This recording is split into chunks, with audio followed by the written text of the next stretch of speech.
tere! Vaatame täpsemalt, et kuidas seadistada PRIA ühendus.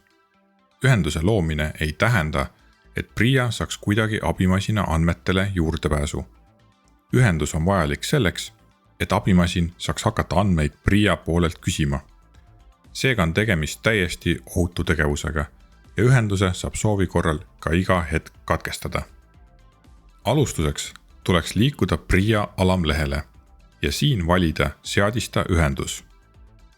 Väikene teavitus veel kord, et andmeid automaatselt PRIA-le edastama ei hakata.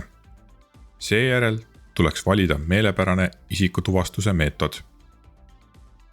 Kui isikutuvastus õnnestus, peaks nähtavale ilmuma nimekiri PRIA kontodest, millel teil on juurdepääs. Valige konto, mille soovite abimasina kontoga siduda. Nüüd kuvatakse kokkuvõte muudatustest, mida PRIA ühenduse olemasolu tekitab. Töötüübid, mida on võimalik tulevikus PRIA-sse edastada, on märgitud edaspidi PRIA ikooniga.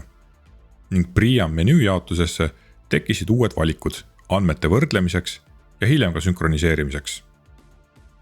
Järgmine samm oleks nüüd enda põldude sidumine PRIA põldudega. See tegevus võimaldab uuendada abimasina põldude andmeid nii, et nad oleksid vastavuses PRIA omadele. Põldude uuendamine abimasinas ei muuda juba praeguseks lisatud töökandeid. Nii et kui uuendamise järgselt muutusid põldude pindalad, siis tuleks uuendada ka käesoleva saagiaasta töökandeid. Kui soovite PRIA ühenduse katkestada või valisite kogemata vale PRIA konto, siis saab ühenduse loomist korrata. Seda saab teha kontohalduse alamlehel. Siin on näha, et millise PRIA ettevõttega on abimasina konto hetkel seotud. Ning siit leiab ka ühenduse katkestamise ja uuesti seadistamise valikud. Aitäh kuulamast!